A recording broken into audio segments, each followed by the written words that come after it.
Ladies and gentlemen, welcome to another fantastic episode of The Left Wing.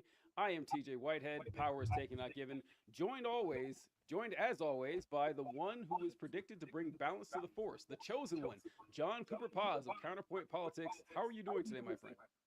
Doing well, TJ. I definitely I'm not always with you, as we only ever talk during these shows. But I wonder if like people think that like we talk all the time. We don't. We save everything for Yeah. these shows. We do like basic logistical planning and a couple snide comments over text here and there. But we save it all for the public because we wouldn't dare deprive you of any behind the scenes content, at least until we have a Patreon for you to pay for that Yeah, shit. yeah. Ain't over the cash, folks. Yeah, this gold ain't for free. Yeah, which well, I guess it is now, but eventually. No, the wait, you were going somewhere with this about us being on the same page. What were you?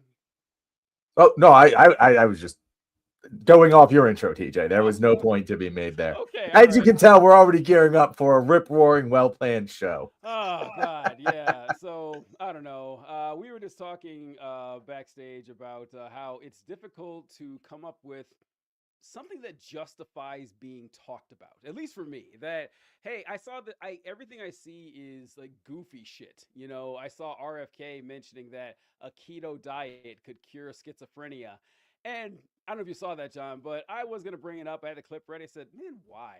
Is it any more insane than anything he's already said?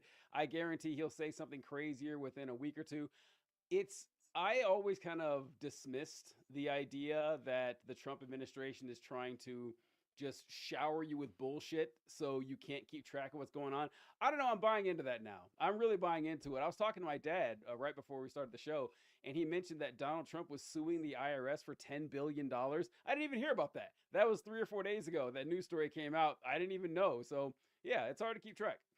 I the I don't necessarily buy it's always about flooding the zone, keeping people distracted, because at this point it kind of would already happen anyway. Like they don't need RFK going out there and saying whatever cures schizophrenia in order to keep us distracted with all the constant bullshit that's going on. Like it really I don't think it's that anymore. I think it's primarily keeping the whales hooked. They need to keep those people watching Fox News and give them new topics to talk about and buy their whatever supplements or Trump coins they're selling. And that's really what it's about. It's not about flooding the zone to distract us. They got that covered naturally. It's about just keeping the people that they got hook, line, and sinker on that line so they can keep just reeling in more and more from them. No, I agree.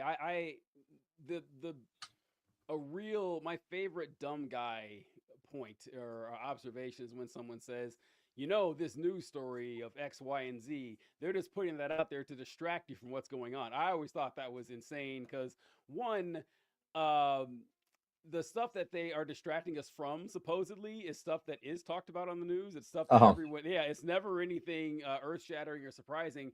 And two, you don't care anyway. Like people generally don't care about this political stuff. Like John and I have been doing this for years now, and I've come to a sad realization that we've talked about many times on the show. People just don't give a fuck about politics. It's really boring and really dull to people. And that's how someone like Trump can get a bunch of folks who aren't politically engaged to vote for him because, oh, he's a funny, interesting guy. And I wish that weren't the case, but it'd be foolish to pretend otherwise. So no, I don't think that it's this coordinated effort to distract the public because they don't need that. But I agree. This is something that you got to keep feeding red meat and slop to the hogs. And Trump is Yep. great at that. He's like he just dropped the Greenland thing. Remember all last week or the week before, he's Mhm. ramping up how important it is that we get Greenland. Every conservative commentator out there said this is a huge matter of national security. There's nothing more important than us securing Greenland. Gone. They just nothing with no shame about it. So yeah, this is just about feeding slop to the hogs. And that's exactly it. And that's like Trump's biggest superpower. Like what you just said, politics is boring. Well, he made it more Yep. interesting for people who thought politics was boring. And to his credit, I don't know if he, or not to his credit, I don't know if he did that on purpose. Like, I don't know if that was some intentional plan. I don't know if any campaign manager ever really noticed what was going on, but he kind of just naturally made shit interesting to people who previously could not be bothered to give a fuck. And more importantly, and I think you see this in his polling numbers, and we talk about this all the time, when Trump is on the ballot, Republicans do way better Yep. across the board, across the entire ballot, even when Trump, like voting for Trump isn't all that important or whatever. Those local elections, they'll still turn out more for. But they don't show up when Trump isn't on the ballot. They don't really care about Republicanism even. Like they might identify as Republicans. They don't care about helping the Republican Party. They care about Trump, and Yeah. Trump keeps them engaged, and that is what they are hooked on. And this is why I always say people are like, "Oh well, if you lose Trump, then JD Vance is the next guy up, and he's even worse." And I'll say I do agree that JD Vance would be worse because he's probably more competent, but he doesn't have the Riz, guys. He does not have the secret juice that's going to keep these people who do not consume any political news other than Trump shit. And that is Trump's voting base. That is why he wins every Republican primary, or almost every Republican primary he has fought in. And he's going to keep doing that. And once he's gone, there's nothing to replace him. No, it's going to be all over. No one's going to be able to take up that mantle. I think the only person who would make me nervous is if maybe a Tucker Carlson decided to do it. He does have the communication skills and uh, the charisma, and more importantly, the self awareness to kind of figure out what game he's playing. And so I think that after Trump, unless it's Tucker, I don't see anybody else picking this up. This is just going to be you know how it is, and I hate it. I hate it. Yeah, All the right, problem let's with see. Tucker is that he's too much of a douchebag. Like Tucker is people like watching. I cannot imagine that he would get much traction in the way that Trump does. Like He's Trump, as much as he is Trump and kind of also symbolic of elitism, he doesn't come across like a Ivy League douchebag in the same way that Tucker Carlson does. You know That's what I true. mean? Like he's never going to reach the levels of Trump. No one can. Yeah. But his success in right wing media unmatched, honestly. He was the number one show on Fox News. In fact, it was the number one cable news show in the country, was Tucker Carlson show when he was on Fox News. And which was, I always tell the story about how Fox had to fire the writer from Tucker's show because he was posting Nazi shit. Mm-hmm. And the guy was actually hired by Charlie Kirk. Surprise, surprise. Like the guy was too racist for Fox News, like an open and admitted one. And there was no moment of reckoning when that happened. There was no national conversation like, wow, the number one rated news show or cable news show was written by a Nazi. That didn't surprise anyone. Then when he left Fox News, I thought his star would fall. I thought it was all over. Nope. He's actually relevant again. So I think he has the chops and he has the communication skills. No one's going to be Trump, but I would be worried about Tucker more than any Republican politician I can think of right now. Yeah, and we're doing a kind of hybrid Q&A show here, so definitely post your questions in the comments. We have a wonderful sequence, I guess, from JC Light, but it prompts something I do want to talk about. So he thinks that Vance and Rubio are going to dominate. We'll go to that first. Vance, Rubio, do you think that's a ticket for the Republicans? I mean, I don't know. I don't think that ticket would dominate.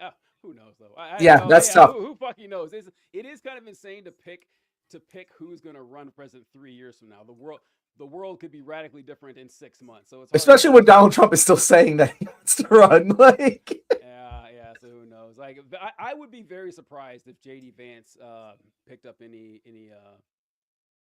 clout. we'll see. But he also asked, who do the Dems have? And that's a great question. The Dems Not a don't lot. have too Not a much in lot. the stable right now. I mean, we do. We have a couple solid contenders, and as we always know, things will change drastically Yeah. between now and primary season. But we have someone making some waves in the Democratic campaigning world. Did you see this today, TJ? Who are we talking about here?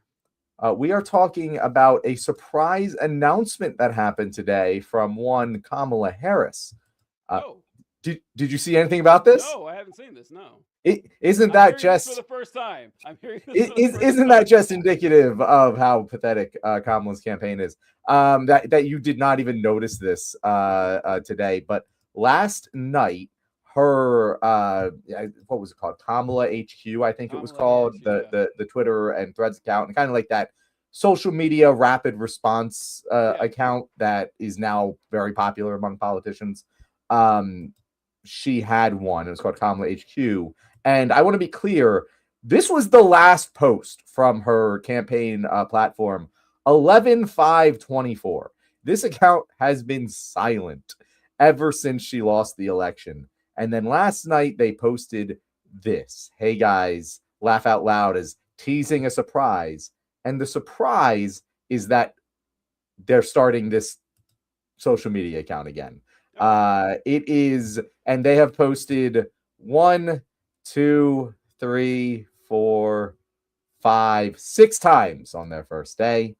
And TJ, I cannot tell you how I'm not like disappointed or anything. I'm exactly whelmed by this exactly. announcement. Well, It is exactly what I was expecting of Kamala, just doesn't have it. I don't know. I don't know why so many Blue MAGA people are still getting upset when I say this sort of shit, but this is pathetic. Utterly pathetic. Like over a year after she lost the election, and her big announcement today is that she'd make 6 fucking posts on social media, not even particularly good ones. Like I don't know how anyone thinks that she's gonna be one of the first people eliminated from the primaries. I swear to God. wait. So these posts on social media, did she say she was going to run or hint at it? Or, I mean, No, what? she's still not announcing that she's running yet, TJ. That's what people were speculating, that she's gonna say, I'm back. No, she's just they're calling it, TJ. It's not just a social media account. It is the next generation of campaign platforming. Like the press release was written like a tech startup out of San Francisco, right? Oh, It was absolutely pathetic. I have disdain for her. Like I have come all the way around. Like after she lost the election, I was upset with her for all of the mistakes that she made. But I was like, well, you were handed a pretty shit hand and you yeah. played it better than I was expecting. But the year of basic silence from her with everything going on has just made my disdain for her grow. Like Joe Biden at least is sailing off into the sunset and hopefully won't be around too much longer. Uh Kamala, like, what are you doing? How does she think she has any chance after just abandoning the country for over a year while all this shit was going on? I don't know. Yeah, I don't know exactly what her plan is, but yeah, you would think that if she did intend to run 4 years later, that hitting the ground running would be the first thing you do, which she didn't. So I don't know. Because she has to know just as well as we do that her chances of getting out of the primary are pretty bad.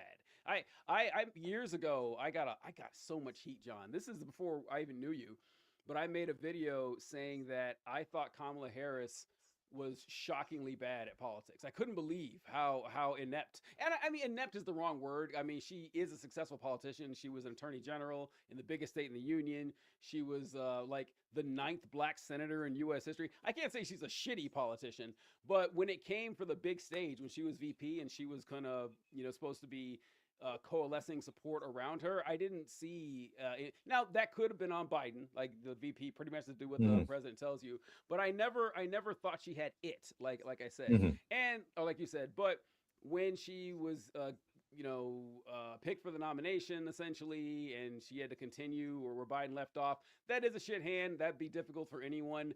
And so I thought she did a decent enough job. There are plenty of complaints I had. I mean, the Liz Cheney thing, the not giving an interview for what 6 weeks after she was picked. There were some Mm. things that she could have done, but yeah, I just never thought she was all that amazing at this job anyway of running for president of the United States. And she can run, sure, but I just don't think she's going to go anywhere. But she has to know that. I'm amazed that she doesn't think that too. I don't know why she doesn't just quit. Like I like just save yourself the embarrassment. Like she could quit right now and be generally remembered fondly. You could, yeah, yeah, Like if she were to quit right now, like we would still be upset at her, but for the most part, the general American Democratic population would be like, yeah, Kamala Harris, good. She's gonna run again and get her ass handed to her and be known as the person who just can't stop losing. Like all she does is lose. It's gonna be very, very bad, very, very quickly for her. it's easy for me to say that she should just drop it and not do anything else, but I'm not that close to being president of the United States. Like as far away as I think she is, I'm a million times further away. So yeah, it's really easy to say, hey, hang it up, just be the cool elder statesman that people like. But yeah, you to say But something. that's the thing. If she feels that way, then Actually commit, bro. Like I'd be if she was hitting the ground running, for the past 9 to 10. She could take a little time off. She's a human. Yeah. You got to take time off of that campaign. That's totally acceptable and okay. But by time February 25 rolled around, she should have been back in the thick of things if Mhm. she wanted to be president. The past year has been her audition for "Do you want to try again?" and she has failed Doesn't miserably. look like she does. Yeah, Yeah. or does she? That is the annoying part. It's the like the oh, am I? Am I not? Or she's not making it obvious one way or the other, which is kind of frustrating. The Republican or not the Republicans, so the Democrats do have to be careful with. I don't know. These next few years, everyone always says this is the most important election of our lifetime. Every election is that. I'm not trying to go down that road here, but the Democrats do have to make sure that they know that the time to change is now. They cannot keep doing the same shit over and over again. We can't have the Chuck Schumer's and what's his name, Hakeem Jeffries type Democrats running this show, because Democrats kind of sat on their laurels in the fact that they know that the Republican Party is 85% white and that all of Republican politics is white identity politics. Mhm. So there's like, okay, well, the demographic change, we're going to, override all of that sentiment here because of the growing number of immigrants and minorities coming into the nation. And you guys can't rely on that. You can't do that. That is not going to work. And I pulled this up. I was talking to my dad about this before the show started. But I do remember after the 2024 election that Trump, he gained in almost every category, like almost every demographic, he gained votes. Mhm. And in 2020, Trump got 12% of the black male vote. In 2024, he got 21% of the black male vote. It's wild. Like I don't think a Republican has won 20% of the black male votes in ever, honestly, since like the pre-FDR days or something like that. And then with black women, he got 5% of the vote in 2020, and he doubled it. He got 10% of the vote in 2024. And Jesus Christ, Latinos, he got 39% of the Hispanic male vote in 2020, 50% in 2024. Unheard of numbers. So this is a consistent. Oddly enough, the one group where he did go down, it was white women. He went from I think 53% to 51%, and white men maybe too. Maybe they dropped a point or two. Mhm. Oh no, he gained. He gained 2 points with white men. Okay, of course. But yeah, you have to realize that the game that you're playing. Like, I hate to say it, but this is like a social media economy. This is what Trump has learned. Trump has learned this that hey, you guys say you're politicians, but what you actually are content creators. You get out there, you throw red meat to the people who like you, who appreciate you. They're going to reward you. Now, I don't know if anyone ever is going to reach that level he has, but the old playbook is just not going to work anymore. When do you think? Because Colby says here, I think the left is just aggressively replacing establishment Democrats the way the Tea Party pushed out the neocons. Are we? Yeah, I was gonna say, but when do you think that start? Do you think it never starts? Like, because I can't imagine a world in which there isn't at least one candidate who takes the full-on aggro path through the primaries on the rest of the party. I don't know who it's going to be, but one of them is going to have to, and they're going to be an early riser early on. Like I very much imagine it'll play out where you get your Gavin Newsom's obviously going to announce. I imagine Gavin Newsom will announce first. Kamala will announce. Your stalwarts will announce. Then we're gonna have a Vivek Ramaswamy. We're going to have a Bernie 2016. We're gonna have someone who's on the fringes that we aren't even considering right now at this moment, who is going to take it to the establishment candidates, and that's going to be successful. Like I cannot imagine a world in which whatever candidate like gets on that debate stage and says, you know what, fuck Chuck Schumer, like that's going to get some headlines, going to get the momentum. And if it's successful, it could cause a snowball effect. I'm just surprised it hasn't happened already. I'm surprised AOC is still playing nice. Like I don't really understand the strategy other than wanting to remain kind of a unified party until then. But like someone's gonna fire that first shot. Or do you think I'm little pie in the sky right I now in my do. expectations of I Democrats? do. Yeah, I do think you're a little pie in the sky here because I don't see any reason to believe that's true. I after I mean, it didn't happen with Hillary Clinton. It didn't when she won the nomination. It didn't happen when Joe Biden won the nomination. I mean, it's like I don't see this movement of like, oh, we got all these progressive, these hard chargers that are looking for this massive change here. I think that what's going to happen after this Trump administration is the same thing that happened after the last one. People are going to play it safe. They're going to say, well, I'm not going to take the risk of putting some fire. Maybe if the person's young and exciting enough. Like if you have a lightning in the, honestly, the people we're referencing here are rare candidates like Obama or Sanders or Trump. Those are exceptions, not the rule. I think that being a hard charging progressive isn't enough. You need it. Like maybe AOC has it, maybe she doesn't. I don't know, but I'm not confident at all that we're not going to revert back to the mean after this administration is over. I do hate that like AOC is the only person that I really see being possibly that person, and I still don't know if AOC has. I I love don't either. AOC personally. She appeals to me. I don't know, and she definitely, I definitely can't rule out that she has it. You know what I mean? Like I can't sit here and tell you, yeah, AOC definitely it's not going to work in the same way that I will Kamala. But like, mm, it's tough. It is slim pickings right and now. and let's be real, the Democrats. This is another reason I think they're going to revert back to your standard Democrat. I don't know if I'm reading the mind of your average Democrat voter right now. I am picking the whitest, straightest guy I can think of to run for a president in 2028. That might not be something that you like that you have to do that, but after what happened with Harris and with Clinton and with Harris especially, oh my God! Like at least Clinton won the popular vote. Harris lost that too. So Mhm. I wouldn't be shocked if people are a little iffy about nominating a woman on the Democratic side. And I get that. Yeah. JC Light says a 3 year a 3 year campaign would be a death sentence. Trump ran for And president. He's run for president every day. yeah, exactly. Like I just Trump ran for president. His campaign for 2024 started on whatever the day after election November day was, 8th. November Yeah, 6th or 8th, yeah, whatever, yeah. of 2020 2020. Like he's been running for president. He's still running for president. He is still currently Yep. in campaign mode. He has not stopped. He thinks that there's going to be a presidential election with his name on the ticket in 2028, and he's campaigning just in case. Like that is, and this is a good thing. And he's saying Trump is different. No, he's not. I mean, he is different, but that it's not like only Trump can do that. There are other people capable of doing that. Gavin Newsom's campaigning right Gavin fucking. Newsom Yeah, is right Gavin now. Newsom's Yeah, he's been running the right now. only one that has actually taken it seriously and understood that he's campaigning starting now. Pritzker maybe has done a little bit as well. Hillary Clinton ran for president every day of like Obama's last year. This is it's not rare. I Hillary hate Clinton was running for president when she was still first lady. Yeah, I hate it. I don't like that we have these insanely and congressmen spend their entire term running for president. It's 2 years.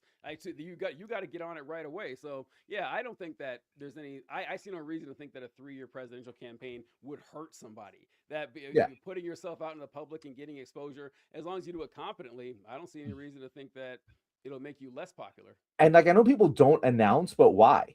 Genuinely, like if you just look at like human psychology, if I like look at like salary negotiations, not everyone knows this, but if you're negotiating a salary, you want to highball your employer.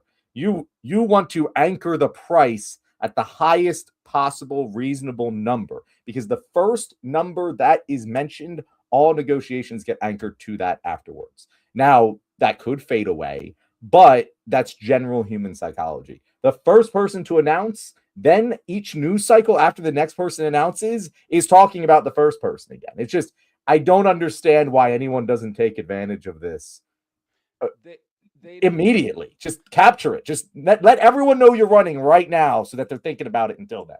Well, they don't do it because once you announce that you're running for president, you have to follow all these highly specific campaign finance laws. Mhm. That yeah, you because like if you, as long as you haven't officially announced that you're running, you can do whatever you want with your money. But the day you announce that you are, now there's like eyeballs and magnifying glasses and everything, and you're actually really limited. So that's why people wait. Because you're That's right. true. That, Why would like officially announcing and declaring your candidacy is different than letting people know that you are running, which I Gavin agree with has that. Yeah, yeah, done everything but that. yeah. So, like, I'd say Gavin is the North Star here in terms of what Democrats should be doing, and I hate Gavin Newsom.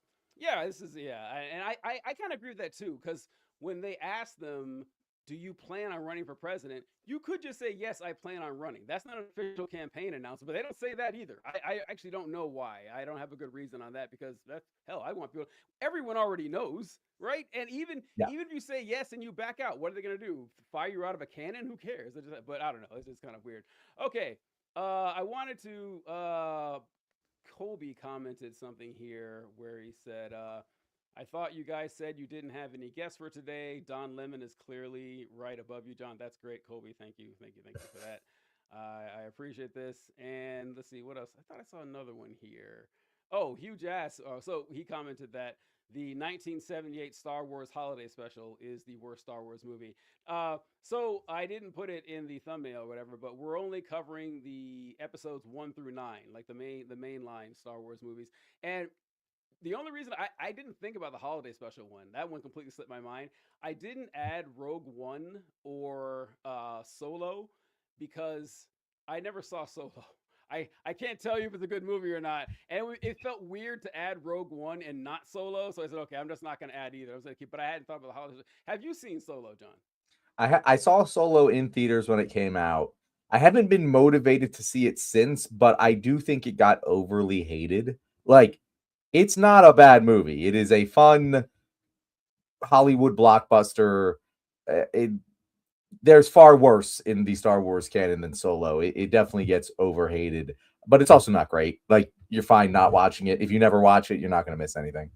I didn't watch Solo because to me, I don't know, Solo seems like a movie that shouldn't exist. Mm-hmm. I don't yeah, it's giving you a backstory no one once asked about. Yeah. I mean, there were people talked about doing Boba Fett projects forever. Absurd given how little time he has in Star Wars.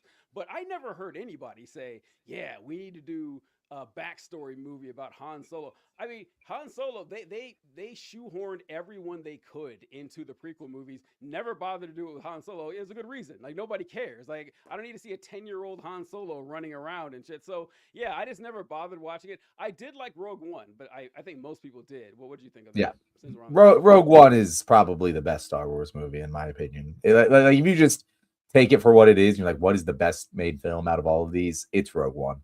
And honestly, I don't think it's even that close. Like, I think it's on a tier of its own. What it since we'll go to the ancillary properties before we get to the main course here. Thoughts on the Mandalorian? So I watched the first two seasons of The Mandalorian. The first season is excellent. The first season is so good. It it very much reminded me of Doctor Who, like when Doctor Who is good, where they do this very episodic, hey, we're just going to adventure to this new location and we're going to have a little adventure here. And there's going to be an overarching plot, but it's not going to be the main focus. This is an episodic western, just like Star Wars always sort of was a Western. And I think they did it absolutely excellently. They also do like a very fun, like, this could be the plot of a video game and you wouldn't even like bat an eye. Like, he gets an upgrade in every episode and it gives it nice, fun momentum. I thought it was really well done. They did a good service to the character. Baby Yoda, wonderful. Both a Perfect. character and a marketing gimmick. Yeah. Fantastic.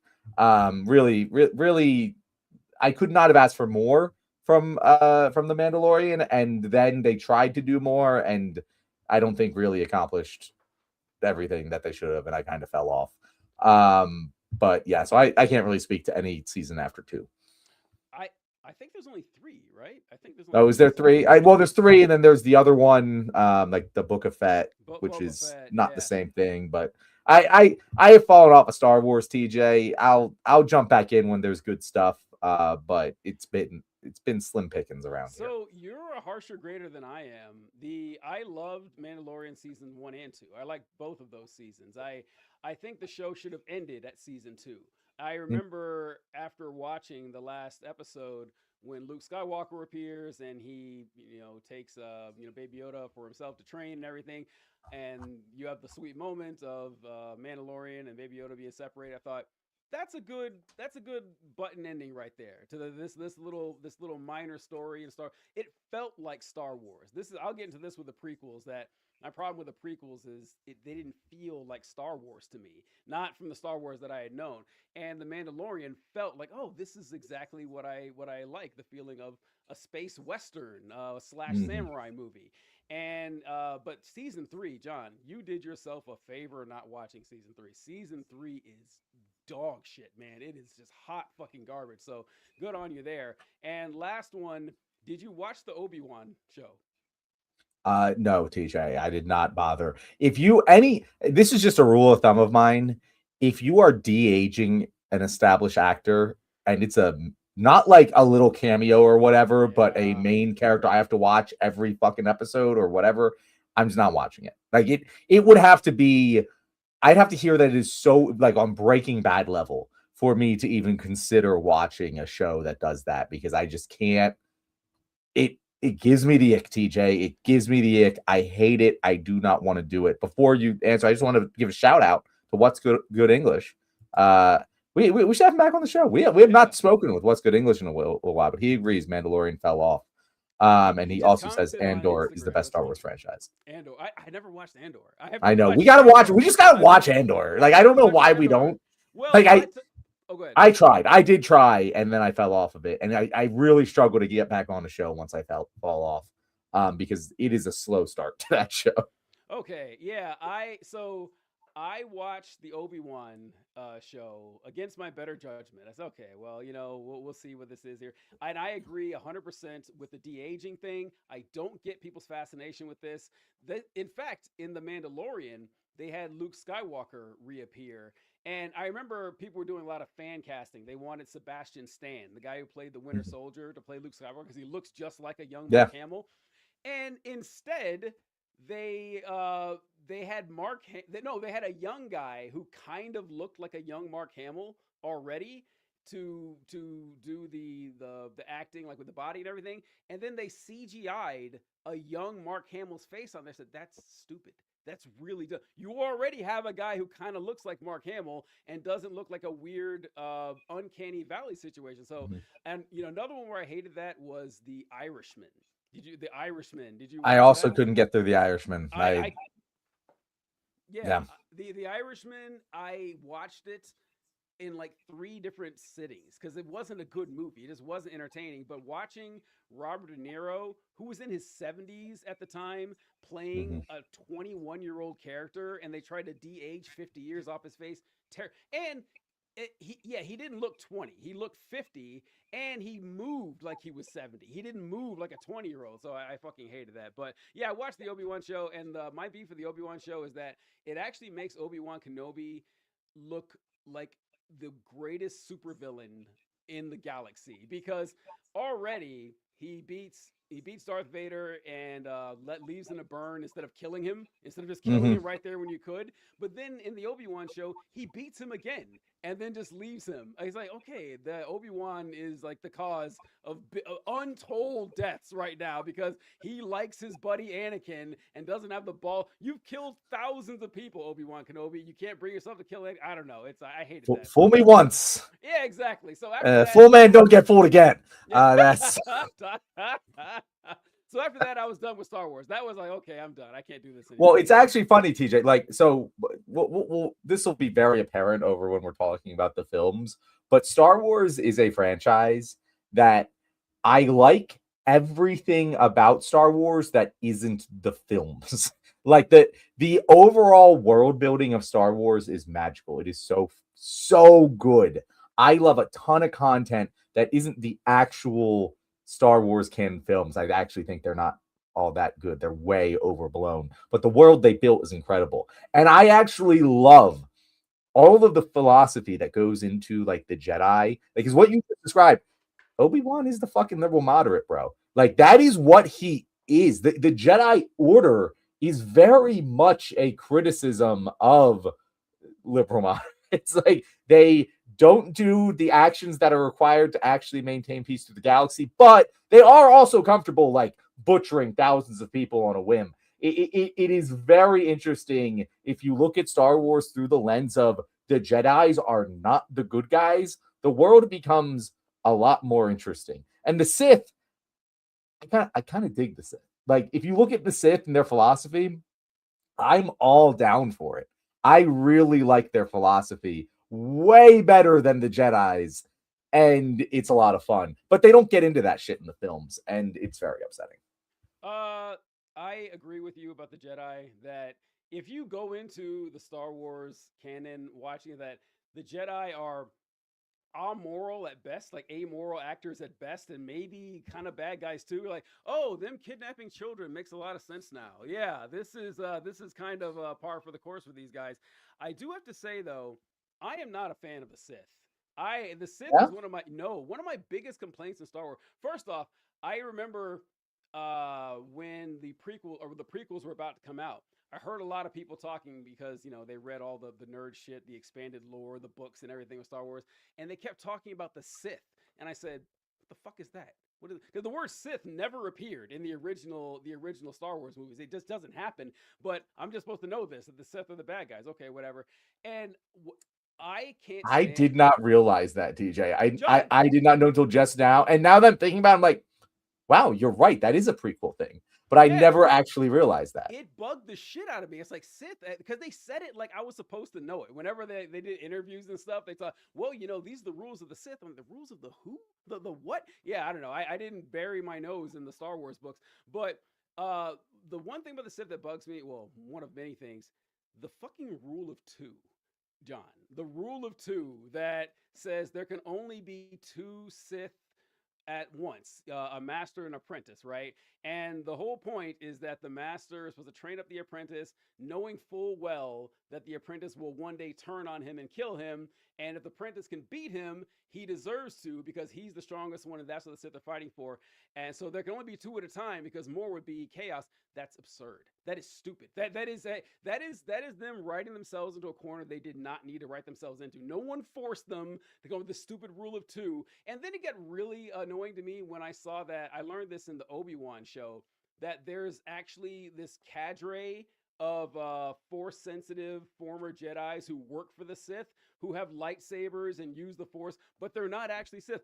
Fuck you. Yes, they are. This rule of two is this stupid thing that you just cling on to. It's like, no, just have them be a regular military group where you have a bunch of Sith, because that's exactly what you have. So the rule of two really bugs me. We're not gonna get into So it, but so that's actually why, like, I love the rule of two. The rule of two oh specifically is god, one of the things that's such a cool. I wish they did more with it because that is such a cool dynamic for a story to have. Hey, I'm willingly training this person with the intent that they will murder me one day with the skills that I am giving them. That's so fucking cool. I love might equals right villains that are logically consistent. And you're right, it isn't really logically consistently done in the Star Wars canon, but the idea, I disagree with your idea that isn't a cool idea because it's a really fucking cool idea. I mean, it's not far removed from Viltrumite logic.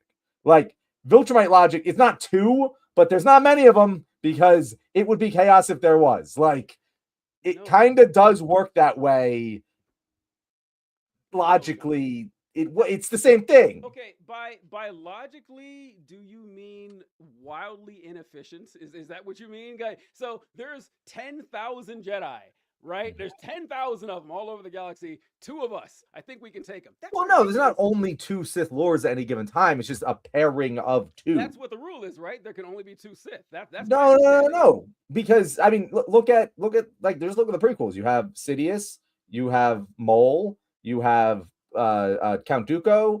That was Uh, after Maul, though, right? Because like you had Sidious and Maul. That was the two. no, Maul but died. Dooku existed and was a Sith Lord before Mole, and Mole didn't die. Okay, So all like right, all right. The Maul not dying thing. I'll I get to don't. that I later. think you're incorrect that the rule of two is there's only two Sith Lords at any given time. I What does think it you're. mean then? It means it's the pairing that there is a master and an apprentice. An apprentice cannot take another apprentice. They must kill the master first. That's the rule of two, as far as I know.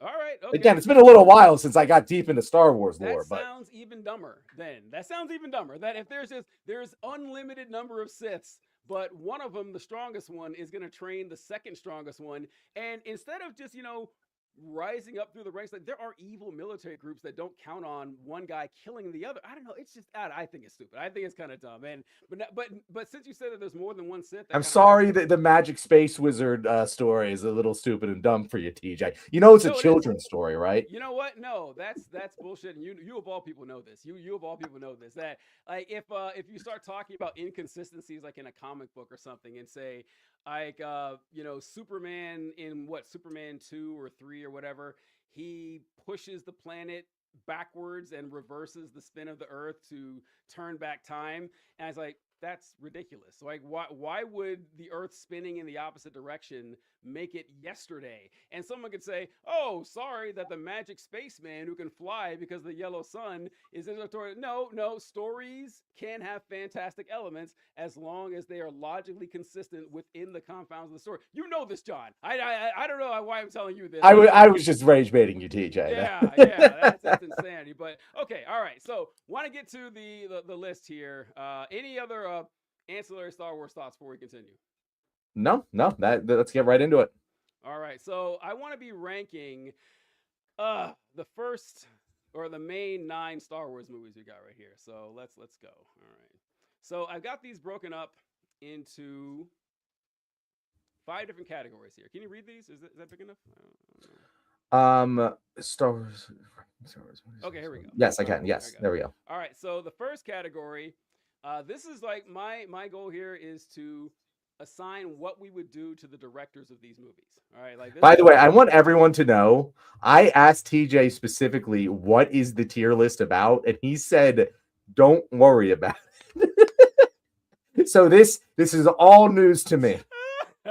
So like what you would want to do with the director of these movies. Okay, so the top category we have right here is going to be send them to the Oscar, or not the director, everyone involved in the movie. Okay, everyone involved in the movie knocked it out of the park, 10 out of 10, send them directly to the Academy Awards and go on from there. All right, our second category is going to be send them my compliments. You know what? Decent job. You had a task in front of you. You rose to the occasion. This isn't Citizen Kane or anything, but a job well done. Next category we have here, send them to film school. And I like this one because sometimes you'll see a movie, you're like, okay, I see what you were going for here. This is not a bad concept. The execution isn't terrible either, but you know what? Maybe go back to training camp, buff out the edges a little bit. You're kind of working on something. Second to last category is going to be send them to jail. This is from a movie that was so bad that someone needs to be punished, right? Like there's no reason that people should be walking free after releasing this atrocity. And the last one is going to be send them to hell. That is going to be the bottom of the barrel right there. A movie that is unredeemable, both spiritually, physically, and emotionally. So, all right. So, do you want to start, John, or should I? The second person will get the final choice. Okay, you go first. You go first. Okay. All right. So, starting with Star Wars Episode 4, A New Hope. I'm going in the order that the movies came out because that's the order. In fact, I'll ask you this, John. What order do you think these movies should be watched in? If you ran across someone who'd never seen Star Wars before, how would you tell them to watch it? Release order. They should be watched in the order that they came out because that was the intended order for them to be watched in. I agree. I absolutely 100% agree. All right. Oh, did you just start something? I did. We're going to get back to what I started. Okay. All right. All right, Episode 4, A New Hope. I mean, this is an easy answer for me right here. Maybe you might feel differently, but send them to the Oscars. I think Episode 4 is very fun. It's entertaining. It's exciting. It's got everything. It doesn't take itself too seriously, and it's just enjoyable. There are a few things I might change. I don't like how little Darth Vader is actually in it and how his role is not necessarily explained so well. But for the time, that if you think about what sci-fi adventures were before this, they look nothing like this. And the music alone, John, like the music alone just blows you away. That puts it up in the Oscar territory for me, which I know is not the same as the film, but I can't separate the soundtrack from the actual Star Wars movie. So I'm putting it up there. What do you think? You get final. I think that. Am I back? There we go. Sorry, my internet got disconnected. I'm gonna give you this. I send them to the Oscars. I'm okay with that. I agree. The music is the best part of Star Wars. So good. bar none, the best part of the films is the music consistently.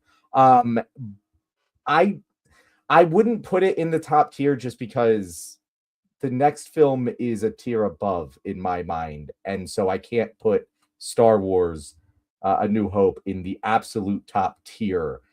And I think it has failings. Like I think that Ben Kenobi is a miserable character in the first film, and he is greatly improved upon in subsequent films. To the point where when you go back and watch A New Hope, it you're just like, who the fuck is this guy?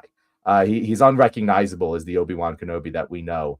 And I just overall, it's a little just it's unpolished, and I get it, it's supposed to be, but they do better. And so I, even though it was groundbreaking for its time, I don't actually put that much weight into that when reviewing a movie now because I live in now and I don't find it to be as good as some other films in the franchise. That's fair. That's fair. I think most people would probably agree with you, or they would put it. I mean, it's not as good as Empire Strikes Back. I think we're both going to have unanimous consent on that. That's going to be in Mhm. the top tier on that. But I put it up there. But I don't have any beef with that. I do want to bring up something you mentioned with Obi Wan Kenobi. That the character of Obi Wan Kenobi is a fascinating character. He might be the most interesting character for me in the entire Star Wars mythos for a lot of reasons. Mhm. And his first, him being on Tatooine, wearing the same clothes as a Jedi that he'd worn all those years, he's supposedly hiding out, insane. The fact that he went by Ben Kenobi and what his name was Obi-Wan Kenobi, as if no one would connect the dots on there, living in Vader's hometown. It's so stupid. Like the we'll get to the prequels. The prequels did so much damage to what could have been salvaged. I think it made a lot of the original trilogy a lot worse because it made the character seem really stupid. But I want to talk about Alec Guinness. And Alec Guinness is the guy who played Obi-Wan Kenobi in the original Star Wars trilogy. And I think he won an Oscar for Bridge Over the River Kwai. Like Alec Guinness is like a legitimate actor. He was pretty much the only one in the movie. Everyone else, like Harrison Ford, Mark Hamill, and Carrie Fisher, they were brand new to the acting and everything. And so, in order for Lucas to get him on the movie, he asked for I think 2%. He wanted 2% of the profits on that, and they tried to screw him out of it later on. But he made making bank on this for a movie he didn't want to do. And not only did he not like this goofy movie, he didn't like anyone he was working with either. Have you seen a letter that he wrote to his daughter while he was I think I have, but it's been a while. Okay, all right. So let me pull it up here. This is a letter that Alec Guinness wrote to his daughter during the filming of Star Wars, and I'll go ahead and read it for you guys here. He states, "Can't say I'm enjoying the film. New rubbish dialogue reaches me every other day on wads of pink paper, and none of it makes my character clear or even bearable. I just think, thankfully, of all the lovely bread, which will help me keep going until next April, even if Yahoo collapses in a week. I must off the studio to work with a dwarf, very sweet, and he has to wash in a bidet. And your fellow countrymen Mark Hamill and Tennyson, that can't be right. Ford, Ellison, Tennyson, Ford. A rangy, languid young man who is probably intelligent and amusing. But oh God, they make me feel 90 and treat me as if I was 106. I love that his thing is like, yeah, everyone here is an asshole except for that one guy, Tennyson Ford. What's his name? I remember. He seems pretty cool. Everyone else is an absolute piece of shit. So I love Alec Guinness for I, that. I have to like respect it so much, and he accurately picked out the two actors in the original Star Wars who were actually good. Mm-hmm. Like they weren't necessarily great actors at the time, but like both Hamill and Harrison Ford went on to become very accomplished serious actors after this. And it's interesting that he Yeah. happened to point out the two actors that had it. You know what I mean? That's something Game going knows on. game. I love it. All right, so let's move on to I think this is going to be the easy one, right, John? Empire Strikes Back.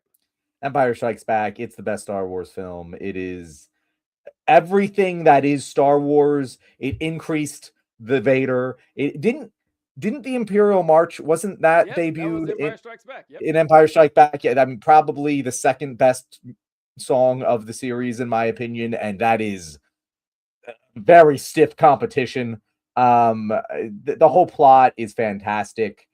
It just the fight scenes are better, the effects are better, just every single thing about Empire is an improvement on Star Wars. Hard agree. No complaints here whatsoever. Empire Strikes Back is fun. The Imperial March. A lot of people don't know that Darth Vader March didn't appear in the original Star Wars. That came with Empire Strikes Back. It was darker. It was more interesting. Obi-Wan as a ghost is like a more fun and honestly useful character in Mm-hmm. that form. It's the introduction of Yoda. The Mm-hmm. uh, the another kiss between Luke and Leia, or we'll get to that later or whatever. But the budding romance between Leia and Han. I mean, it's just What was great. the job of the Hutt scene in Empire, or was that Which Jabba the Return? Hutt scene? The Princess Leia one, Oh, the that's one Return of the Jedi. That's Return of that's the Return Jedi. of the Yeah, Jedi. Okay. Return of the Jedi. Yeah, that Han being but a great scene is Han being frozen in the carbon when Mm-hmm. Leia tells him "I love you," and his response is "I know." A perfect Han Solo response right there. And Harrison Ford has famously said that he thought Han Solo should have died in Empire Strikes Back because he didn't have anything to do in Return of the Jedi. Which hey, maybe right about that, but overall, excellent film, no complaints. All right, I didn't think there would be an argument there. Okay, Return of the Jedi. Return of the Jedi. This is the hardest one for me to rank. This is the Mm-hmm. absolute hardest one for me to rank. Like I enjoyed Return of the Jedi. I don't know if I want to put it to send them my compliments or send them to film school. I'm gonna err on send them my compliments. There are a lot of problems with Return of the Jedi. Like we mentioned before, Han Solo has nothing to do at all. He's just hanging out there on the base. The Ewoks are ridiculous, just absolutely absurd. I don't like that the stormtroopers are gassed up by Obi-Wan as being these, sharpshooters, like these imperial threats. These are the people that are supposed to be dominating the galaxy, and they're beat by teddy bears. That cheapens everything you got going on. And then the final scenes are they take place in what, three different locations. You got the rebels fighting on the moon, you have the rebels fighting through the Death Star in space, and you got Luke fighting the Emperor. I don't know. It's just too much going on there. So man, I'm almost talking myself into sending them to film school, but I'll see what John has to say. So let me talk you back into send them my compliments because I agree. I actually think that Return, like if you're gonna sit me down, hey, do you want to watch a movie today? We have three movies here, the three original films. I'm gonna go with Return before I go with the original Star Wars. I think it's a more enjoyable film front to back. It does have its problems, but I think mostly its problems are that Empire set really high expectations and it just didn't meet them. Like, yeah, the Ewoks, I think, get a lot of hate, which is probably deservedly so, but it doesn't detract from the awesome parts of the movie for me. I just want more awesome parts and less middling parts in the movie. But I don't think they're bad. I didn't hate watching the Ewoks. And again, I was a kid when I first watched it, but even watching them now, I don't hate it. But I do wish kind of the whole thing of, hey, clearly that was the most Viet Cong like that was the most Vietnamese allusion here in that, yeah, the Empire, that's America, and the Ewoks are the Viet Cong. And that would have been so much more impactful if you didn't make them cute little comedic relief characters. Like, you could have done so much more with the Ewoks. Everything else you just said, I think they could have. I think the ending is actually pretty good. I think they really do manage a really good ending with those three concurrent storylines. It's just they're kind of weak. Like they could have been so much better. The fight between Vader and Luke is so good. Like Yeah, it's great. It's great. it's so good that it kind of makes up for that in my opinion. The endings kind of like the new series ruins Return a little bit for me. Like in the way that you said the prequels ruin some, I feel like the sequel series ruins the It does. entire It does. everything because it's just like, oh, a couple years later none of this matters anymore, and it's like, well, Yeah. fuck, I don't even feel good about this anymore rewatching it. But yeah, I think that it is a much better film than you're giving it credit for because you compare it to Empire. And if you were to compare the original Star Wars equally to Empire in the same way, I don't think you would say that it is above Return of the Jedi. I think that Return of the Jedi also loses a lot of points in the fact that they recycled the Death Star for the big bad. Lazy Yeah. as hell. I'm just lazy as fuck. Oh, Well, don't you wait, TJ. I know, right? And so, In fact, it was a weaker Death Star. That's actually what bugs me more is that if they had like a super Death Star, I'd be like, okay, all right, but nope, it's an incomplete Death Star. It's one that's 40% built or whatever, and we have to stop. It's like, oh, that seems like a is because when you mention how good these scenes were with Luke and Vader, incredible. But I remember like, as I'm watching this, and we got to go back to the moon for them to blow up the shields. I don't give a fuck about this at all. I don't Mhm. care. And the Ewoks, I didn't come up with this, but I remember someone saying a long time ago to me that the Ewok scenes would have been better if they weren't Ewoks. I said, what if we Yeah, were on like Wookiees? Like that would be cool. Like yeah. on a Wookiee planet, and then you would buy them actually being a fight for the stormtroopers. But I don't know. I got a lot of problems with Return of the Jedi, but it's good. I still think it's good. I wouldn't say send it It to the just wolves. could have been better. So I was watching a random fucking YouTube video and had one of the most fire lines I've ever heard. Mm-hmm. And it was talking about the game Hades 2. I don't know if you ever played that game. Oh, I Wonderful have. game. I have played it. Yeah. Okay, I absolutely loved that game, but it was being critical of the narrative of the game, and what it said was the game failed to live up to the ending that it inspired me to imagine. And I thought that line was so fucking fire. Mm-hmm. And that's kind of how I feel about Return of the Jedi, where it's like it doesn't live up to the ending that we might have been able to imagine for it, but it also inspired us to think of better endings. And there's something to be said about that. Speaking of bad endings with Return of the Jedi, the the special edition Star Wars. Sorry, in the original film, when the Emperor is shooting Luke with the Force lightning and torturing him, Darth Vader, you get a close up of his face, and then you see him looking at the Emperor, you see him looking at Luke, you see him look back, and then he just walks over, picks the Emperor up, and then throws him over the railing and everything. But then when they did the special editions, they added him saying no, no, as he went over there and grabbed him, and I hated that. Holy, I just, my God, you already had the show not tell. You didn't have the people weren't mystified as to what Darth Vader was thinking. But yeah, that was a shitty ending. We'll get to more shitty endings too. But all Mm-hmm. right, now here's these controversial ones. Now I hope John and I are on the same page here because we usually are, but I'm not sure. But I remember noticing that there is a divide, and it's mainly between millennials and Gen Z when it comes to the prequels. Millennials, we hate the prequel. Whoa, yeah, we do. We hate them. Yeah, this is I've seen worse, films, I guess, but I have like disdain for a lot of the prequels. A lot of Gen Zers love it, and you're kind of on the edge there, John. So I'm curious where you go here. All right, it's your turn first with episode one, The Phantom Menace. So here's the thing with the prequels, and we're going to kind of touch on this in several of these movies. I'm kind of in the middle there, where I don't hate it as much as my fellow millennials, but I don't love it as much as I've seen Gen Z love it. I think that as films, they're kind of garbage, with the exception. Well, we'll get to which one isn't, but I think we all know which one it is. But their world building is so cool. I'm so glad that I live in a world where the prequels happened, because the world building of the prequels is so much more interesting than the world building of the original Star Wars trilogy.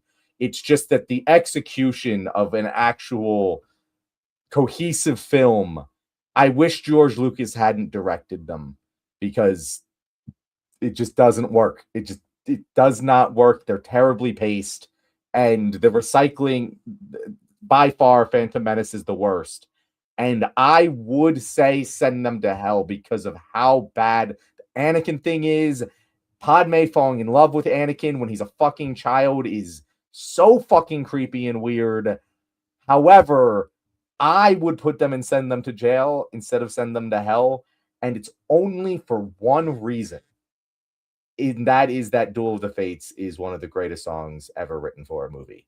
And just because of that song, I cannot put this movie in the lowest tier, because it has one of the most badass ever songs ever written for a movie. Hard agree on Duel of the Fates. That song is the best part of the Phantom Menace. I think I don't think the Phantom Menace is the worst one. I think you said it was the worst one. I don't agree with that at all. But I think the Phantom Menace's main crime is that it's very boring. It is Mhm, incredibly boring. It is. The first time I had like a hole in my heart because everyone was excited for the Phantom Menace came out is when I saw the poster and it showed a 10-year-old boy with a shadow of Darth Vader. I said, "What? I don't want to see Darth Vader as a 10-year-old. That's I can't think of anything less interesting." And then when you finally meet Anakin halfway through the movie, I might add, it's like mhm. 45 minutes before he shows up, he's building C3PO. What the fuck? I just this none of this makes any sense at all. They crammed R2D2 in there, I accepted that. But when they showed that Anakin built C3PO, I said, okay, these folks are just they're just doing anything right now. I did hear about a cool twist that they thought about doing in episode 1. I don't know if you heard about this, but originally the Liam Neeson who played Qui-Gon Jinn, his name wasn't going to be Qui-Gon Jinn. It was going to be Obi-Wan Kenobi. Did you ever hear about that? No, I did So not hear yeah, about that. that he was gonna be Obi Wan Kenobi, and Ewan McGregor was gonna play Qui Gon Jinn, and the movie plays out exactly like we saw it. Like nothing changes. Up even up into the fact where Darth Maul stabs Ewan or Liam Neeson Mhm, in the guts, and he dies. mhm. And then Qui Gon Jinn, who is Ewan McGregor, changes his name after his old master to carry on his legacy. And it would have been a wild twist that no one was expecting that Obi-Wan Kenobi dies. And I was like, God, that's actually great. I wish they Yeah, had done that. That would have made the movie way better. Of course, they chickened out and didn't do it. But no, a lot of big flaws with Phantom Menace, but mainly it's just boring.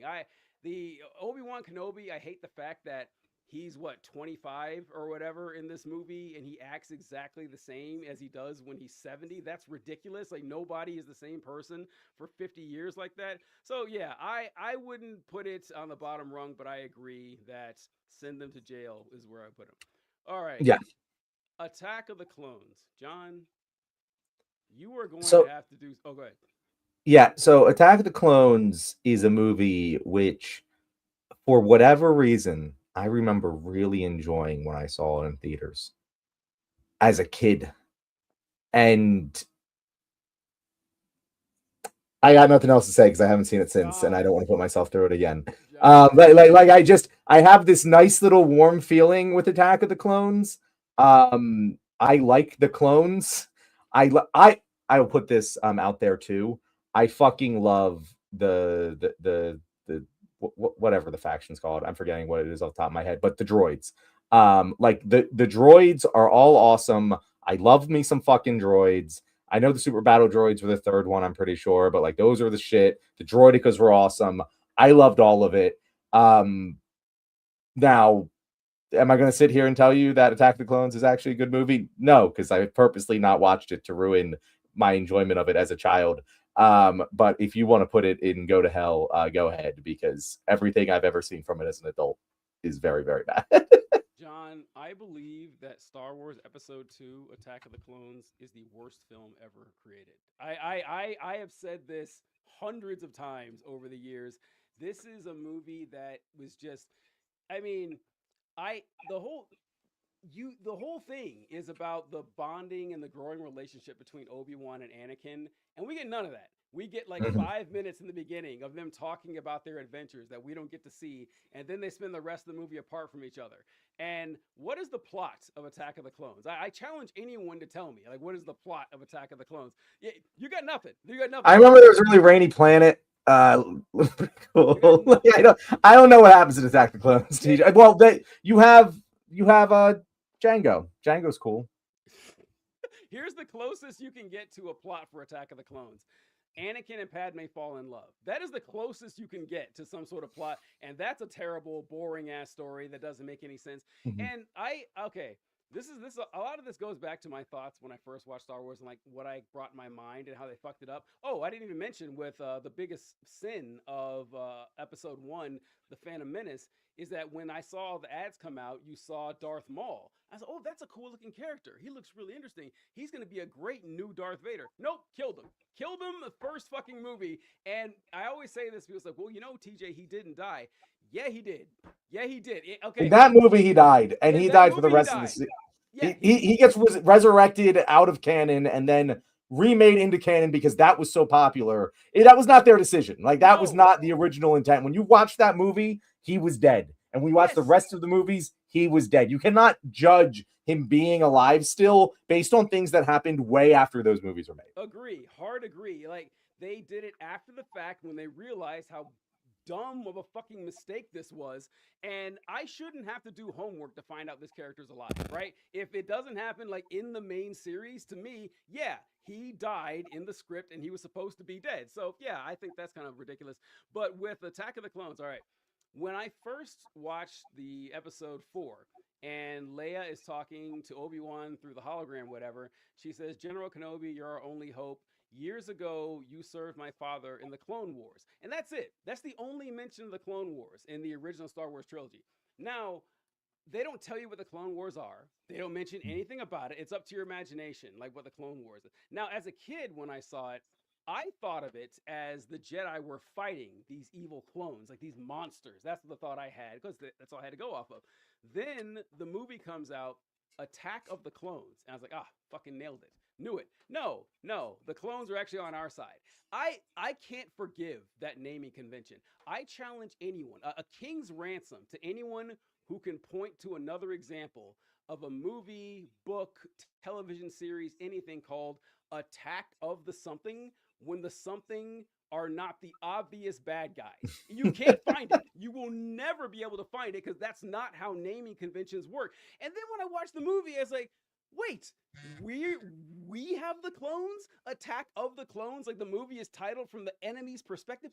God damn, that is stupid. I can't stand this movie. I would send everyone to hell who watched this movie just to get the purge from existence. But yeah, Which also, like, again, speaking of like, it's not as good as what it inspires you to think of. The clones are wildly immoral. The Clone Wars is the movie where it's like, oh shit, the Jedi are the bad guys. The Jedi are so bad, so very, very, very bad, and like even like the ostensible reasons for, I guess like in the first one is this because Colby said it's the CIS, CIS. yeah, like that's what they're called, the Confederation of whatever, the droid faction that Oh, is actually run by Palpatine, but like I don't understand, and maybe I forget at this point, but like it's just like there was no like actual threat. Like in Empire, like in the original Star Wars, it was a fascist empire, and we're resisting them. In the prequels, the Jedi's have all the power, and they decide to create a slave army of clones to fight for them for reasons that aren't universe-ending existential crisis. Like it's wildly immoral for them to have done that, and it's very surprising they don't really engage with that much at all. it's it's also like questionably moral, but it's you know fundamentally uninteresting. It's just so fucking dull. Like no one gives a fuck about any of this. Oh, we have this cool story with wizards and the force and lightsabers and shit. Let's all it needs now is just a bunch of talk about taxation and trade routes. So like no one's a fuck about this shit. It's terrible. Yeah. So Well, that's the thing, TJ. If they wanted to do that, and I like that they did that because it expanded the universe, but they had to not make kids movies. you're right. Like Yeah. I'm actually totally, I hate that criticism. Like this can't be interesting. It can be interesting. The problem is we're oscillating between this and Jar Jar Binks, and you can't have both. You cannot do both. You have to pick one lane or the other, and they failed the entire way through. All right, this one I think might be the second most controversial one. I think the Last Jedi is the most controversial one, but you go first, John. Here, where would you rank Revenge of the Sith? So that's my Star Wars. Like that's Revenge of the Sith was the first Star Wars movie that like I saw at an age that I could really appreciate it.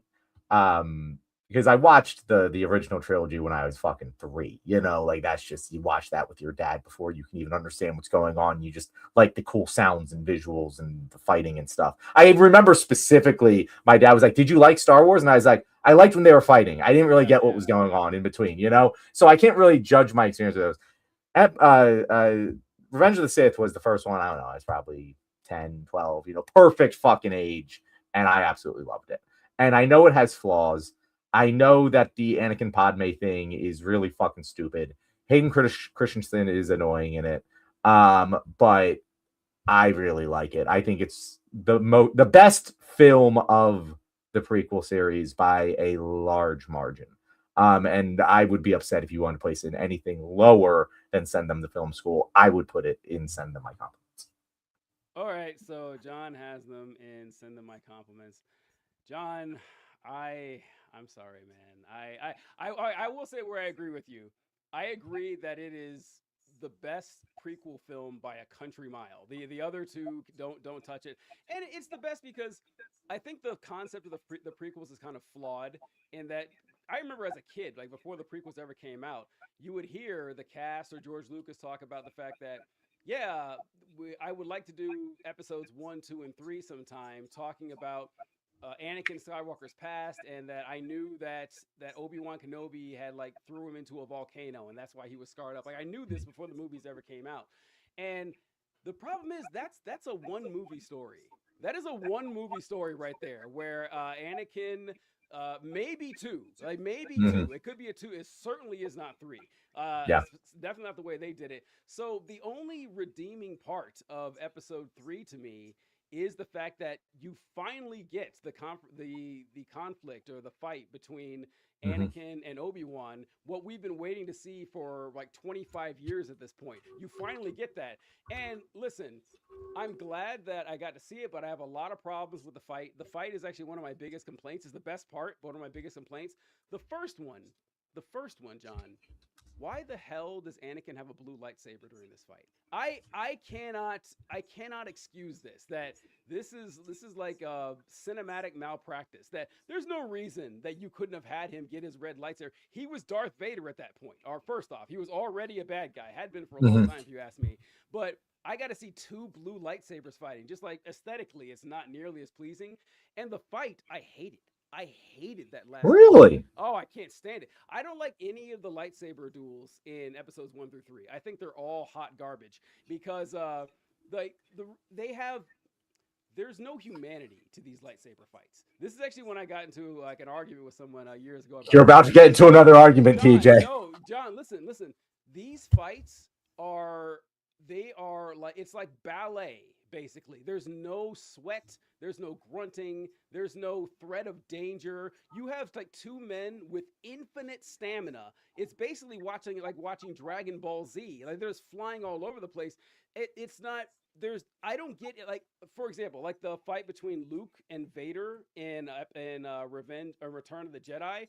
There's none of that shit much better than any fight in the sequels. I don't need to see Anakin and Obi-Wan swinging their swords like in 360 degrees for no discernible reason. I don't need to see them swinging from vines over fucking lava pits and everything.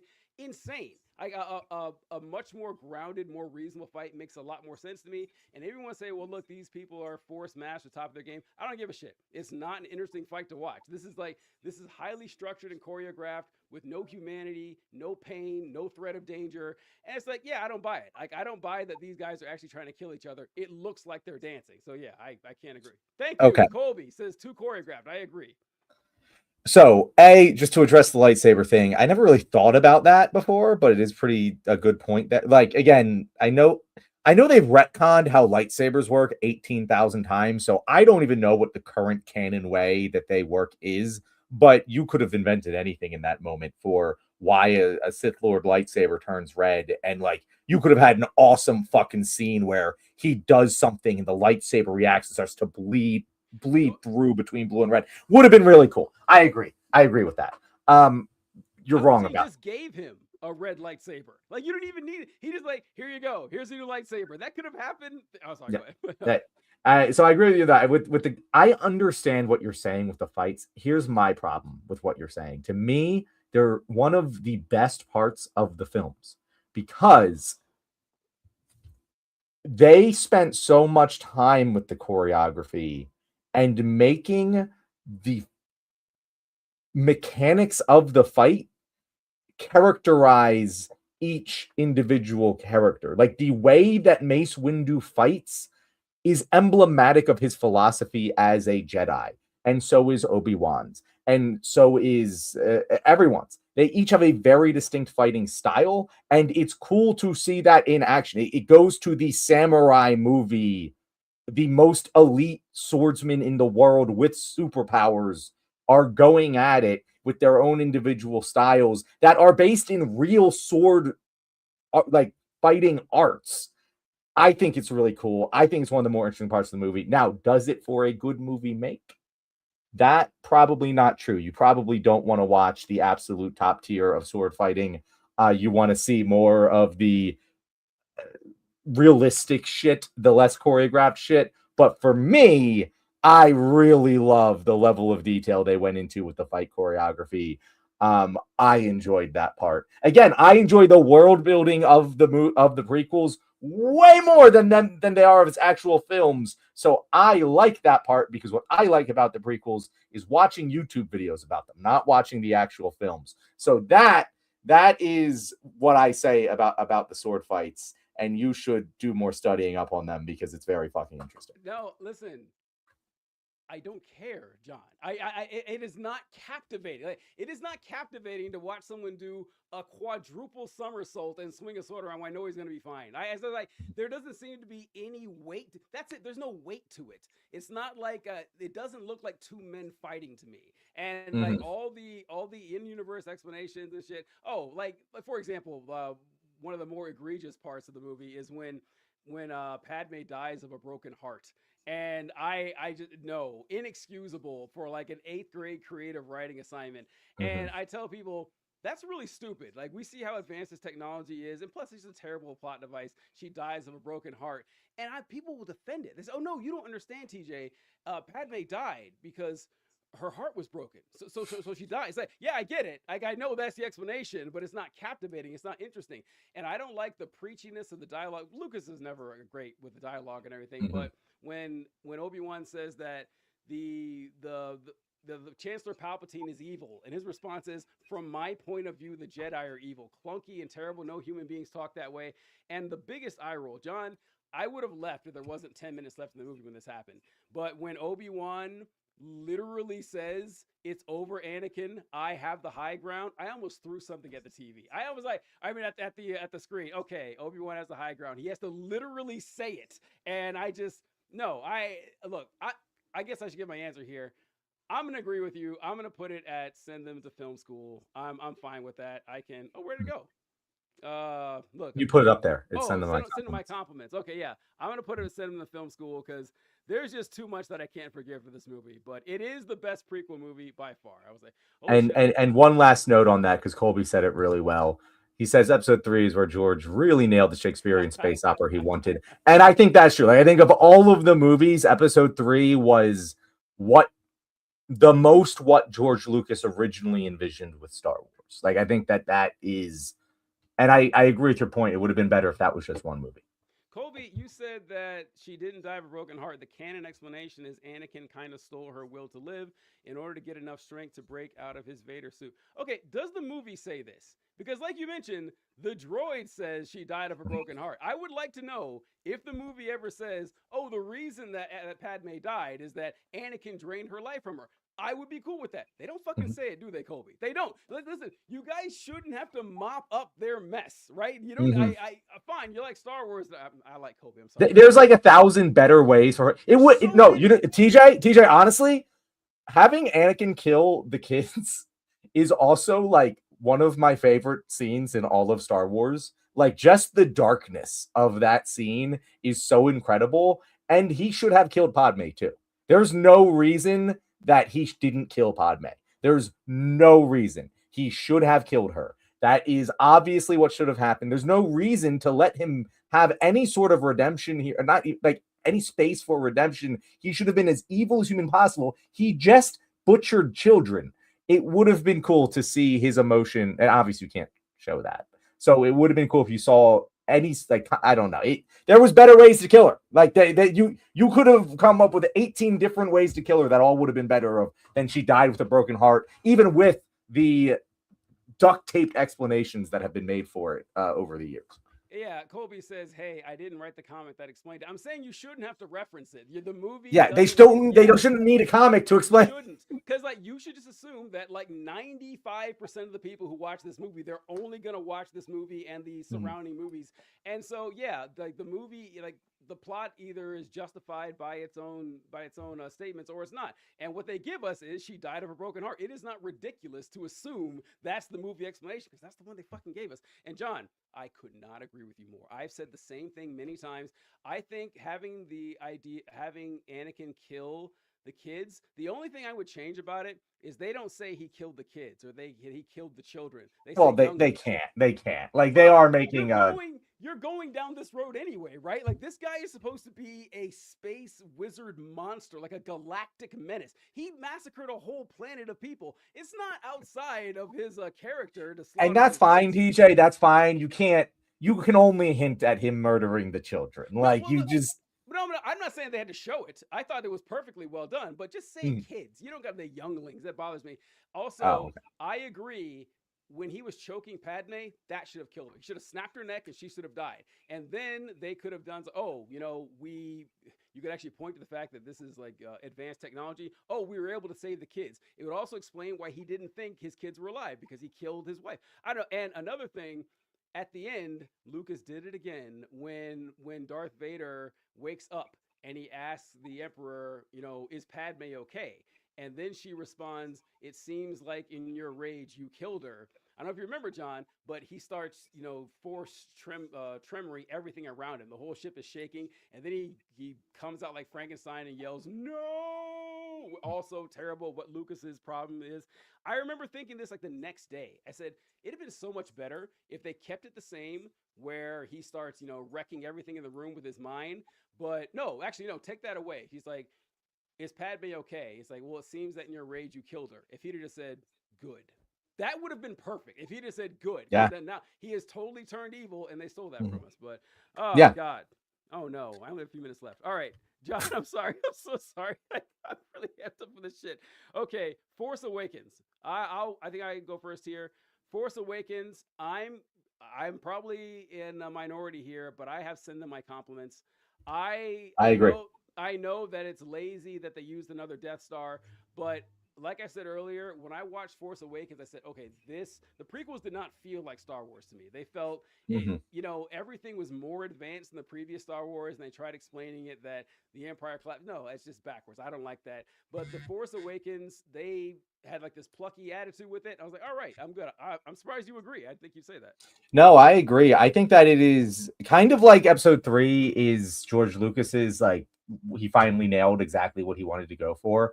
I feel like The Force Awakens is a better version of the original Star Wars through and through. Like if I'm going to sit down and watch a movie, it's going to be The Force Awakens. It's just Star Wars but better. And I know that's sacrilege because whatever, Star Wars came out first and started it all, and you get credit for that. But like, if you ask me which one is better, which one's more enjoyable, that one. Kylo Ren, great fucking character. Having Donald Driver as Kylo Ren like really carried a lot of the entire sequel trilogy. And the lightsabers badass. The way they do lightsabers is awesome. They really do feel like in the sequel trilogy, they were just light sticks. In this one, you feel the force of them. They have a bite Yes, to them, yes, and exactly. it Yep. it works. Like it just works on every level. Yes, it's very safe, but yeah, like it's wait, like it's everything you could want it to be. It does nothing particularly special, but theoretically sets up a very interesting sequel series. And if the other two movies went better, I think we would have a better opinion of The Force Awakens. John, I'm so glad to hear this because I hear a lot of people shitting on the Force Awakens a lot. I said no, Force Awakens, like the biggest knock you can say is that they retread the Death Star thing, but that's fine. This is kind of if it ain't broke, don't fix it type of thing. You're trying to Mhm. set the course right, and And you're we doing it. already retread that Star Yes, thing, so yeah, like this is the fourth time. So at this point, it's just kind of funny. it's Like, kind of funny. it's just Yeah, like, oh well, what are we gonna do? We're gonna blow up the Death Star. And this is weird because I thought you were saying something different before. The lightsaber fights were a big deal for me. Yes, this feels like an actual fight where This is the best fights, by people are far the best yeah, action scene. people are actually scared. They're worried. They're doing tactics. It feels like there's weight to this shit. I don't know. It's just it's the characters are very fun. What did Kobe say here? Fantastic cast chemistry. It's the only Star Wars where actually connected with the protagonist. I wouldn't go that far, but I don't know. I connect with the other characters too. But yeah, it was one thing I would change though. I do remember being kind of annoyed. This didn't ruin the movie for me, Mhm. but they made a big deal about the fact that Finn was a former stormtrooper. And I was like, oh, that is cool. A former stormtrooper who joins the good guys. That could be a fun Yep. way to go down the road. And they have him come out of the ship and not doing anything. He should have done Yep. something. He should have done something that had some trauma to him. That because well, what do you do now? You haven't proven you can do anything. You didn't fight for the bad guys, and you just show up with us. We'll just trust you. I don't know. It's I thought they dropped the ball there. Finn's a waste, absolute waste of a character. Like Finn should have been made a Jedi. I don't know why they did. Like he just after that movie where you're like, okay, I see there's interest here. Like there's intrigue. They just waste his character, and that is one of my bigger criticisms of the Last Jedi. I have a lot of criticisms of the Last Jedi. What did you feel about the Last Jedi? Last Jedi. Oh wait, did we rank that? Oh, we ranked it. Yes, and then my compliments. Yeah, I think that's right. Last Jedi. I fucking love. Okay, I love The Last Jedi. All right, I might be the only. This is a divisive film. This is a very divisive film here. But The Last Jedi, I respect that movie so much. I mean, it's worse now after the Rise of Skywalker. But after the first movie, everyone kept talking about, well, who is Rey? Is she a Skywalker? Is she a Kenobi? Is she what's going on here? Like what's her history? Who is she? And they had the ball to say, actually, she's nobody. Surprise. The Force is, and I love that concept that the Force doesn't just belong to it's a galaxy wide phenomenon. It's not limited to 3 or 4 families in this universe. That's ridiculous. And so, and one of my favorite scenes at the end of the movie is when that little boy grabs the broom using the Force to show, yeah, this belongs to the universe. This isn't tied down to the same shit that we've been watching for 50 years. I love that decision. I love the decision to kill Snoke. I said, whoa, I didn't see any of this coming. Now, once again, I respect the balls of this film, but it didn't end up working out in the end because they didn't actually have a story to tell. That's where I will say the prequels do have the sequels beat, in that the prequels actually had an end point, something they wanted to get to that the sequels did not have. So what do you think, John? You get the final call here. So The Last Jedi, I am someone who sees both sides of it, because when I first watched The Last Jedi, I don't think I've ever left a movie theater as mad as I was when I first watched The Last Jedi. Because as a part of this grander story, it's utter dog shit blasphemy. And I say it for a couple of different reasons. It starts off with this scene where you have these bombers in space. And I was just like, okay, I'm really trying to sustain my disbelief, but why are the bombs falling, guys? Why? This is dumb. And then the rest of the movie is just based on, we're trying to move faster than these guys in space. And I'm like, we have warp technology. This is dumb. The entire chase thing, that's the entire movie, dumb as shit. I hate it so much. And then, TJ, the fucking warp drive fucking collision. You just ruined every other time you blew up the Death Star. You could have just rammed a fucking Imperial cruiser through it. Are you fucking shitting me? The entire the fucking like, we gotta deliver the plan to find the weakness in the Death Star. The weakness in the Death Star is a thing that exists in physical reality that apparently you can just warp speed through and blow up the entire time. That pissed me off. I think you could tell that maybe that was upsetting to me. A little bit. Was it a cool cinematic moment when just it goes silent and then it explodes? Yes, it was really cool and really well done. But it blows up the entire mythology of the entire series.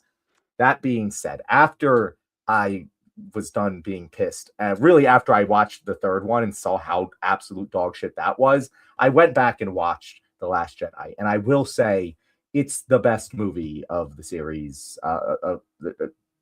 by far. Like, it is so well done. The visuals are head and shoulders above anything else in the series.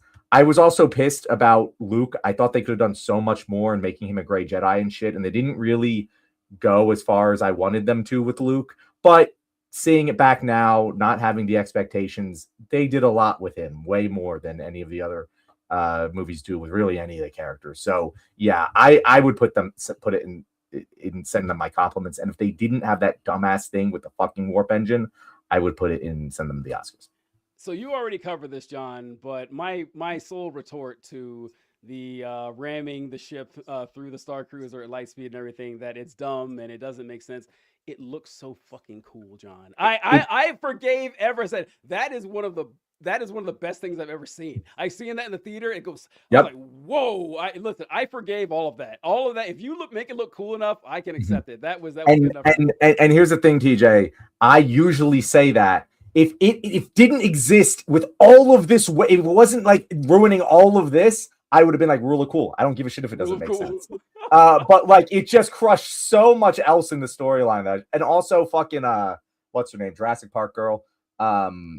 She was terrible. General Holdo.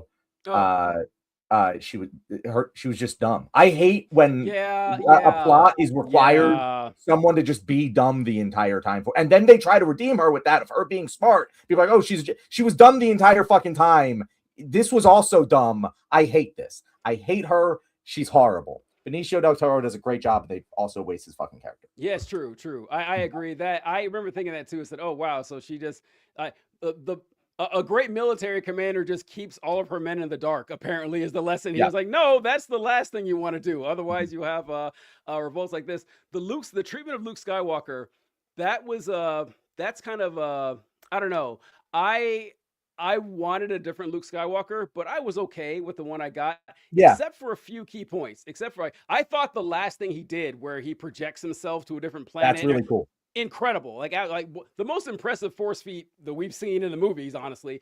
But Yeah. one thing that really bugs me is the scene when like lightning strikes Luke's library of Jedi books and everything when Yoda's ghost is there, Mhm. and Luke freaks out and yells, "Oh no, the sacred text!" And it's like, Luke should be long past this moment. Luke is essentially who Obi-Wan was in the first movie. Could you Mhm. imagine Obi-Wan Kenobi freaking out? Oh my God, the sacred text! That would never happen. I said that was the biggest slight to Luke's character. I thought him regressing or trying to kill his nephew or him turning his back on the Force. I could buy all of that. I Mhm. cannot buy a 70-year-old Luke Skywalker just flipping his shit like that. That's like, no, this guy should know better. That's an insult to the character. Yeah. And all right, so here we go. You go first, John. The Rise of Skywalker. Hell is not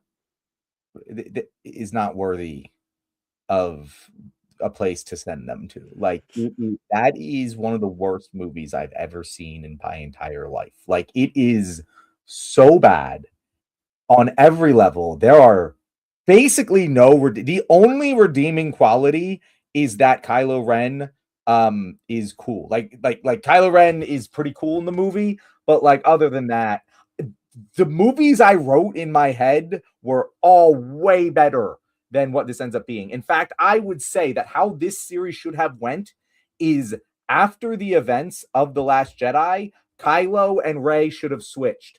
I don't understand why they didn't have Rey become the bad guy and Kylo become the good guy. That would have made for such a compelling third act of this trilogy. And they're just like, nope, Palpatine, guys, this person who hasn't been involved this entire fucking time, he's the bad guy now. Yay, I fucking hated it, TJ. It's so bad.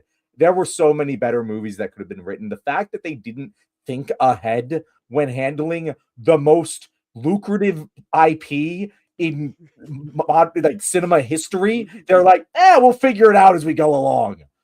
Utter insanity, TJ. I just can never forgive them. Agree, Kathleen John. Kennedy, suck a dick. Agree. This movie is inexcusable, man. I remember being so excited when I watched The Last Jedi that they had subverted our expectations. They killed Snoke. They didn't give Rey an important pass. I said, all right, they're taking some chances. They got some balls here. Mhm. This creative team, they must be on top of their shit. No, turns out Mhm. that like you said, like perhaps the most lucrative creative property in cinematic history, no roadmap. It's like, Mhm. all right, blank slate, 3 movies, go for it, guys. Insane that happened. I think of like Terminator. We should rank trilogy sometimes. So the Terminator, well, there's more than 3 Terminators, but the main ones, like 1, 2, and 3. That James Cameron, he made Terminator 1, he had a dream, and then he had more to tell with Terminator 2. He had the stories written long before. Every Mhm. Terminator after that, they decided to make the movie first, then wrote the script, and you can tell Yeah. when people don't actually have anything they're trying to shoot for here. And my God, John, when I saw the trailer for The Rise of Skywalker and they played Palpatine laughing in the background, I remember thinking this exact thought: they better have a damn good reason, not a good reason, a damn good reason to bring Palpatine back for this movie, because what the fuck are you talking about? Like you said, this ruins Anakin Skywalker's sacrifice. Doesn't mean a goddamn thing. Nothing at all. All Mhm. that time, those 6 movies you put in watching the rise, fall, and redemption of Anakin, pointless because the Emperor's still here. And they don't even bother to give you a reason why he's back. Don't even bother. No. They just like cloning, secrets only the Sith know about. That's it. That's the respect you have for your audience here. I wanted my $14 back so bad when I saw that. And then the like you mentioned how Finn is a wasted character. Insane how much they dropped the ball on Finn. Even to the point, do you remember when they were sinking in the quicksand and Finn says, "Ray, I have something to tell you." I said, "Okay, finally, they're gonna do something with Finn. Is he gonna confess his love for Ray or something?" Nope. Don't even mention it again. Don't even mention what he was talking about. I Inexcusable. And then the fact that you talk about how the light speed maneuver into spacecraft ruins everything before. The fact that the Force can just bring people back to life now kind of ruins everything too. Is that, oh, well, I guess everyone's just kind of a sucker letting everyone die like that when you have the Force that can actually revive people. I don't know, John. I can't believe this movie was made.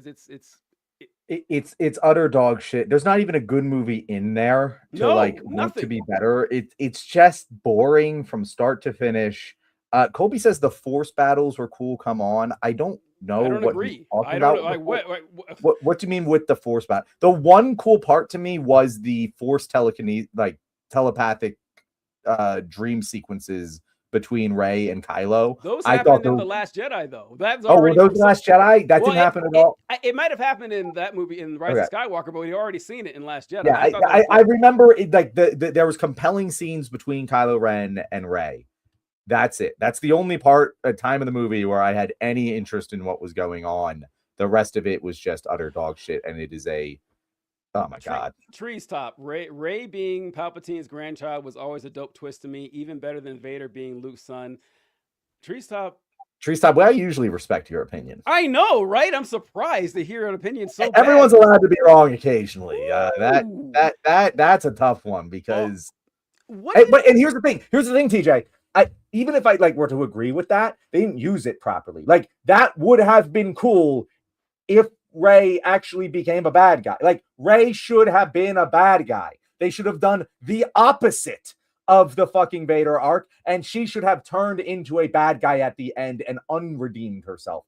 Like and Kylo should have saved the day. They should have Kylo's fucking the proposition that he makes to her in The Last Jedi of let us rule the galaxy. That would have been fucking cool. Also, they never explain why the Empire is back. They never Nope. explain The, any the, the First Order or of something. the First Order. How did this happen? I thought we'd have 3 movies to like after the first one. It's like, oh, I wonder how this. Who's Snoke? Where did he come from? How did this happen? And then the second movie, you just spend the next like 4 hours of fucking time, and we don't explain any of this. Like, okay, this third movie's carrying a lot of weight. Maybe we'll finally explain what happened. Nope, no one ever explains. Maybe it's like fucking a couple lines of dialogue. I don't even fucking remember. But like, there's no feasible way that this all fucking happened. It's just dumb. It's John. just and there could have been intrigue there, TJ. There could have been intrigue of like how the rebels like couldn't govern after they fucking decided, and then a fascist revolution ended up taking over. Like that could have been cool. There could have been 3 factions of like there's so many things that could have happened, TJ, and they just ruined it. They ruined it, and I'm heated, and it sucks. John, we didn't even mention how they wasted Domhnall Gleeson as an actor completely playing Hux. And that scene in the third movie where he says, I'm the spy. I was like, are you fucking joking? That this is like the brilliant general that we're talking here. And Colby, I think you're wrong here. You said that's episode 9. They talked through the Force in episode 8. I am positive they talked in episode 8 because didn't he grab like a necklace from her when she was on Luke's island? I'm pretty sure that was episode 8. It doesn't matter. But that's just what I'm thinking there. But yeah, John, this is Palpatine coming back for no discernible reason. Like the Palpatine having like a fleet of star destroyers on his planet here, fully manned somehow when they were buried underground and everything. It's insane. I don't know. I can't. And then what does Tree Stop say here? It's one of my most unpopular. I agree they could have done it better. All right, well you're right about that. But John, yeah, like hell is not a punishment strong enough for the Rise of Skywalker. The fact that it ends with her saying I'm Rey Skywalker now because she talked to Leia a couple of times, and that's it. Oh, that's another scene I fucking hated in The Last Jedi. Leia's fucking. I was like, that was dumb. That was so. That was dumb. Because you know what? Unbelievably dumb. I was wondering how they're going to do this because Carrie Fisher died in between The Force Awakens and The Last Jedi. And so I was like, ooh, how are they going to handle this? This is tricky. This isn't someone you can just write off screen. This is Princess Leia. And then when they had the attack and her body's in space, I was like, okay, all right, this is how they're ending it. No. I was like, oh no, that I didn't care for that either. That was kind of strange. That was miserable. Anyway, I know you're like 50 minutes. Yeah, if I'm late, I got to take off. But thank you so much, John. Thank you guys for this almost completely non-political episode of The Left Wing. We will be back on Tuesday with your regularly scheduled Crimes Against Humanity coverage. But until then, enjoy your time. What are you going to say, DJ? I won't be here Tuesday. Remember? Okay, that's right. I've got to see the dates, but I'll get those to you. But all right, guys, catch you later. Bye.